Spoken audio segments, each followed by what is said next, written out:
Friends corner.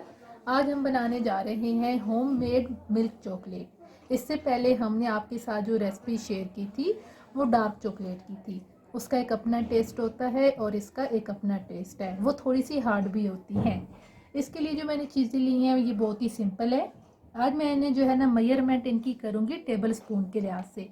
अगर आपके पास measurement cup नहीं है तो आप वो टेबल स्पून ले सकती हैं।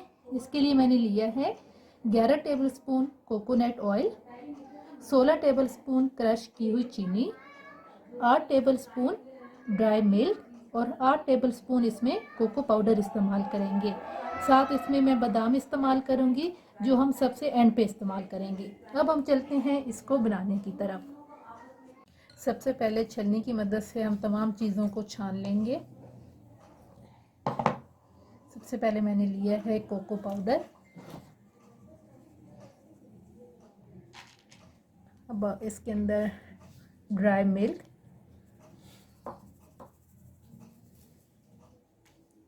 अब इसके अंदर जाएगी शुगर।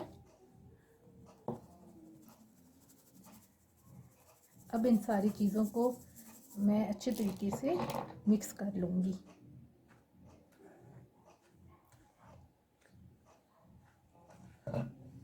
छलनी की मदद से इसको अच्छी तरीके से छानने के बाद अब आप देख सकते हैं मैंने इसको अच्छी तरह से मिक्स कर लिया है। अब हम चलते हैं नेक्स्ट स्टेप की तरफ। व्यूवर, सबसे पहले मैंने एक पतीली के अंदर पानी को बड़े अच्छे तरीके से बॉईल किया है हाई टेम्परेचर पे। अब इसके अंदर मैंने एक स्टील की छोटी सी पतीली ली है। इसके अंदर जो है मैं सबसे पहले ऑयल ऐड करूँगी और अब इसके साथ में जो हमने पहले पाउडर बनाया था इस पाउडर को हमने 2 से 3 हिस्सों में ऐड करना है। ये अब आप इसको आहिस्ता आहिस्ता हिलाते रहें ताकि अच्छी तरीके से जो है टेक्सचर बन जाए। अब इसके अंदर थोड़ा सा मैं और ऐड करूँगी। अब इसको भी आप अच्छी तरह से मिक्स करते रहें। व्यूवर्स, आप देख सकते हैं कि ये कितना मज़े का टेक्सचर बन गया है। अब हम चलते हैं अगले स्टेप की तरफ। अब इसको मैं चॉकलेट जो मोल्ड है इसके अंदर अब मैं इस मिक्सचर को ऐड करूँगी। इसको आपने सेट करना है।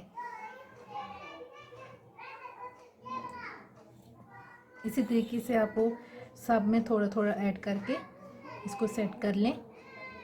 व्यूवर्स, आप देख सकते हैं मैंने एक दफ़ा जो है वो थोड़ा थोड़ा सा इसके अंदर मिक्सचर ले लिया है। अब इसके अंदर मैं बादाम ऐड करूँगी क्योंकि ये मुझे पसंद है, तो इस वजह से मैं जब भी बनाती हूँ तो मैं बादाम जो है लाजमी इसके अंदर ऐड करती हूँ। अब आपने क्या करना है, बादाम रखने के बाद आपने दोबारा हल्की सी ऊपर लेयर लगानी है ताकि अच्छी तरीके से ये आपका एक तो बहुत मज़े का बनेगा और ये इसके अंदर अच्छी तरह जज्ब हो जाएगी। व्यूवर्स, आप देख सकते हैं मैंने इस टेक्सचर को बड़े अच्छी तरीके से मोल्ड के अंदर डाल लिया है। अब इसको मैं रखूंगी फ्रीज़र में तकरीबन आधे घंटे के लिए। अगर आपने हमारे चैनल को सब्सक्राइब नहीं किया तो आप हमारे चैनल को सब्सक्राइब करें, लाइक करें और शेयर करें। जी व्यूवर्स, तो आप देख सकते हैं तकरीबन आधा घंटा हो चुका है। अब इसको मैंने फ्रीज़र से निकाल लिया है। अब इनको मैं मोल्ड के अंदर से निकालूंगी। वाओ, आप देख सकती हैं कितनी खूबसूरत इसकी शेप आई है। इसी तरीके से हम सबको निकाल लेंगे एक एक करके। आप देख सकते हैं मैंने इन्हें प्लेट आउट किया है। ये आप देखें कितनी खूबसूरत इनकी शेप आई है। उम्मीद है आपको हमारी आज की ये रेसिपी पसंद आएगी। आप इसे ज़रूर ट्राई कीजिएगा।